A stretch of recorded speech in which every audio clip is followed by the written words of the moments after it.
پڑھا کے بڑی کر کے جب بیانے کا وقت ہو جائے گا تو خاندان سارا تباہ ہو جائے گا. ان کا جہیز کہاں سے لائیں گے ہم؟ یہ ختم کرو. یہ شان نہیں ہے مومنین کی کہ مومنین کے ہاں اس طرح کا ماحول بنے. بالکل صداقت کے ساتھ. اگر لڑکی والے کہنے میں جھجکتے ہیں, لڑکے والے خود کہیں. اور ہے یہ نمونے. ابھی عنقریب ایک عزیز کی محرم سے قبل شادی ہوئی ہے, باروزگار ہے, اور سسرال والے اس سے زیادہ مالی طور پر مضبوط تھے, اور ان کی ظاہراً ایک بیٹی تھی اور ایک بیٹی حسرت کی, اور انہوں نے کہا جی کہ ہم نے تو دینا ہی دینا ہے. انہوں نے کہا جی دینا ہے, لیکن میرے لیے آپ کا دیا ہوا سامان برداشت کرنا مشکل ہے. کہا کیوں مشکل ہے؟ کہا اس لیے کہ میں جب آپ کے دیے ہوئے سامان میں کھانا کھاؤں گا, دوستوں کو لاؤں گا, مجھے بڑی شرمندگی ہوگی. آپ نے اگر بیٹی کو دینا ہی ہے تو ٹھیک ہے, اس کو کوئی گفٹ پیسے دے دو, اس کو بیٹی کے اکاؤنٹ میں ڈال دو, یہ اسی کے پاس رہیں, جب اس کو ضرورت ہو وہ استعمال کرتی رہے. یہ تو کر سکتے ہو. مرد کا کام مرد کو کرنے دو, اس کو نامرد نہ بناؤ. ایک مجلس اس طرح سے اس کی کاسٹ ختم کرو تاکہ آسانی سے میسر آئیں لوگوں کو یہ چیزیں. یہ جوان ہے, ابھی جوانی کا تقاضا ہے, اس کی فطرت کا تقاضا ہے کہ اس کو کھانے کا وقت ہے کھانا دو, شادی کا وقت ہے تو شادی دو اس کو. اور کھانے کے لیے یہ نہ کہو کہ ابھی تو تو پڑھتا ہے, ابھی تو کھانے کی تیری عمر ہی نہیں ہے. کہا ہے آج تک یہ بےہودہ بات کی ہے کسی نے اپنے بچے سے کہ ابھی تو پڑھ رہا ہے, تعلیم تیری مکمل نہیں ہوئی, ابھی سے تو کھانا مانگتا ہے؟ وہ شادی بھی اسی طرح سے, پڑھائی کھانا پڑھائی کے لیے ضروری ہے, کھائے گا نہیں تو پڑھے گا کیسے؟ شادی بھی پڑھائی کے لیے ضروری ہے, چونکہ کھانا نہ کھانے سے جتنا پریشر پڑتا ہے اس سے کہیں زیادہ شادی نہ ہونے کا دباؤ ہوتا ہے جوان پر. لیکن یہ دباؤ ان کا لیک ہو جاتا ہے. کو ایجوکیشن ہے, یونیورسٹیوں میں کالجوں میں مکس ہیں, وہاں پر اپنے آپ کو تباہ کر آتا ہے جا کر. اور حیا انسان میں ختم ہو جائے پھر سب کچھ ختم. یہ پہلے روایت پڑھی ہے آپ کی خدمت میں, مومنین کو بتائی ہے, جوانوں کو, کہ ایک روایت میں ہے کہ اللہ تعالیٰ نے تمام اچھی انسانی قدریں خصائل وہ سب کے سب ایک پیکنگ میں انسان کے اندر رکھی ہیں, اور وہ پیکنگ بڑی نازک سی ہے, نازک سے پردے میں رکھی ہیں. جس طرح انار دیکھتے ہیں نا آپ, انار کھولیں تو اندر کتنی خوبصورت پیکنگ ہے, وہ موتی اندر دانے کس طرح چنے ہوئے ہیں, کس طرح مخملی ان کے اندر تہ لگی ہوئی ہے تاکہ ایک دوسرے سے ٹکرائیں نہیں, اندر وہ مخملی تہ کتنی خوبصورت ہوتی ہے, اس کو ہاتھ لگائیں ملائم. یہ ساری بستہ بندی اللہ تعالیٰ نے کی ہے تاکہ یہ موتی محفوظ رہیں. اسی طرح سے اللہ تعالیٰ نے انار سے زیادہ حسین خوبصورت موتی آپ کے اندر رکھے ہیں. یہ اعلیٰ قدریں, اچھی ویلیوز اور اعلیٰ صفات, انسانی خصائل ایک ایک کر کے اللہ نے انسان کے اندر رکھے ہیں, عورت اور مرد میں. اور ان کی پیکنگ کس میں کی ہے؟ حیا کے پردے میں, سب حیا میں لپیٹ کے آپ کے اندر رکھ دیا ہے. اور یہ بہت نازک پردہ ہے. یہ حیا اگر ٹوٹ گیا وہ موتی سارے بکھر جاتے ہیں. شیطان نے یہی کام کیا.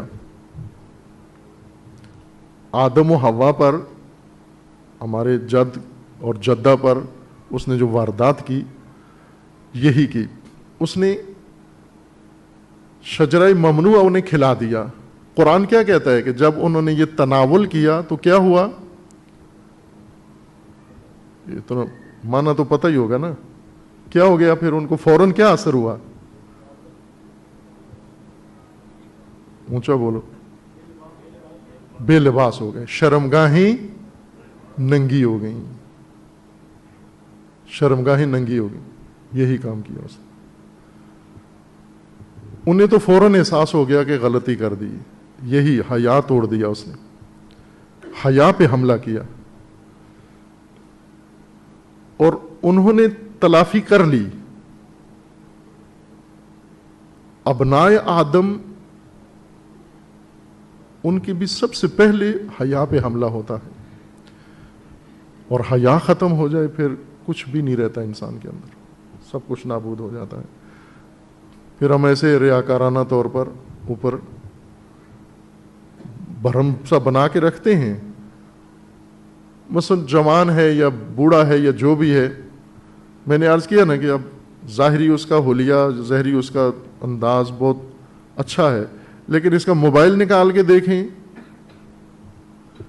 یہاں تو کسی کو حق نہیں ہے کہ کسی کا موبائل نکالے، وہاں جامعہ میں چونکہ قانون ہے کہ موبائل اسٹوڈنٹ نہیں رکھ سکتے اور دوسرے بھی اپنا موبائل کنٹرول سے استعمال کریں، مہمان بھی، سٹاف بھی، سارے کبھی کبھار ان کا موبائل پکڑا جاتا ہے وہاں پر، اور مثلا نماز میں مسجد میں موبائل لے آیا کوئی ساتھ اور وہ مسجد میں بچ جاتا ہے نماز کے دوران، وہاں قانون ہے کہ اگر نماز کے دوران موبائل بچ گیا آپ کا تو وہ آپ سے لے کے ضبط کر لیا جائے گا، واپس نہیں ملے گا آپ کو، اس لیے وہاں جائیں تو احتیاط کریں، موبائل نہ بجے آپ کا۔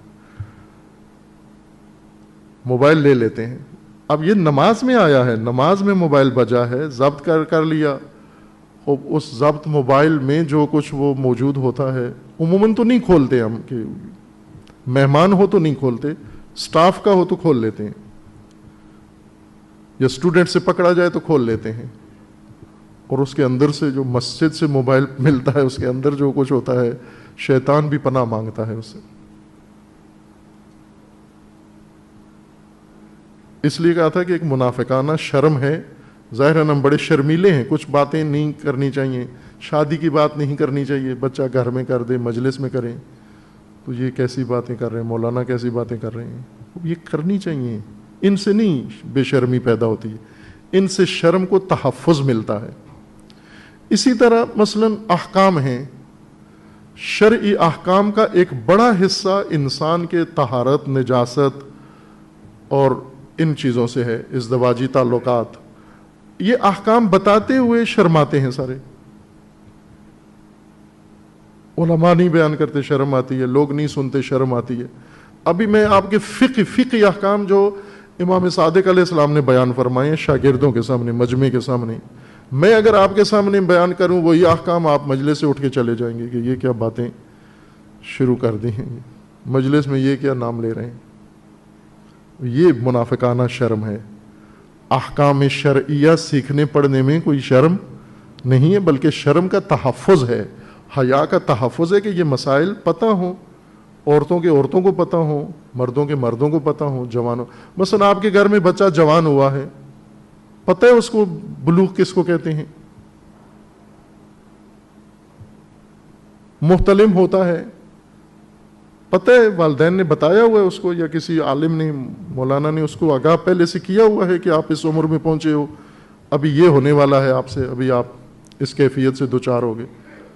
باپ بھی شرم کر رہا ہے، ماں بھی شرم کر رہی ہے، باقی بھی شرما رہے ہیں، اور وہ اس حالت میں مبتلا ہوتے ہیں، اس کو پتہ بھی نہیں ہے کہ ہوا کیا ہے میرے ساتھ، وہ کئی دن تک تو پریشان رہتا ہے۔ یہ چند دن پہلے ایک خبر آئی تھی کہ انڈیا میں ایک بچی بالغ ہوئی، اس کو ماہواری خون آیا، تو اسے سمجھ نہیں آئی کہ یہ کیا ہوا میرے ساتھ، اس نے جا کے سیدھا اپنے آپ کو مار دیا، گولی مار دی، خودکشی کر لی، کہ اب میں کس کو بتاؤں کہ میرے ساتھ کیا ہو رہا ہے۔